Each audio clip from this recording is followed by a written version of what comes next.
അവന്റെ ഹൃദയത്തിൽ ഈ അഗ്നി ഉണ്ടായിരുന്നത് കൊണ്ടാണ്. എത്രയേട്ടാ? അതുകൊണ്ട് ഈ പരിശുദ്ധാത്മ അഗ്നി ഹൃദയത്തിൽ വേറിക്കൊണ്ട് ജീവിക്കുന്നവരാകുവാൻ നമുക്ക് സാധിക്കണം. 231. അവളുടെ ചെറിയ ജീവിതത്തിന്റെ അകത്ത്, അവളുടെ ആ ചെറിയ മതിൽക്കെട്ടിന്റെ അകത്ത്, അവളുടെ ആ കന്യാസ്ത്രീ മഠത്തിന്റെ ഉള്ളിൽ ഇരുന്നുകൊണ്ട് ഈ അഗ്നി ഹൃദയത്തിൽ കയറി ലോകത്തിലുള്ളവർക്കും വേണ്ടി എന്റെ ഏട്ടാ ഒന്നില്ലെങ്കിൽ ഇടയ്ക്കിടയ്ക്ക് വന്നല്ലേ ഏട്ടാ? നീ ഇടയ്ക്കിടയ്ക്ക് വരുമെന്ന് എനിക്കറിയാം, അതുകൊണ്ട് തന്നെയാ പൈസ. സമൂഹത്തിൽ നമ്മൾ കുറച്ചുകൂടെ ക്രിസ്ത്യാനികളാണ്. നമ്മൾ കുറച്ചുകൂടെ ക്രിസ്തുവിനെ പ്രഘോഷിക്കുന്നവരാണ്.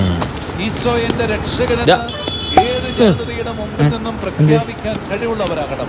അഞ്ജുവിന് ഏറ്റവും ഇഷ്ടപ്പെട്ട കളറിനെ പച്ച, കയ്യിൽ വെക്കുന്നതിൽ അഭിമാനമുള്ളവരാവണം. വചനം അറിയുന്നതിൽ സന്തോഷമുള്ളവരാവണം. സഭയെ സ്നേഹിക്കുന്നതിൽ സന്തോഷമുള്ളവരാകണം. അങ്ങനെ മാത്രമേ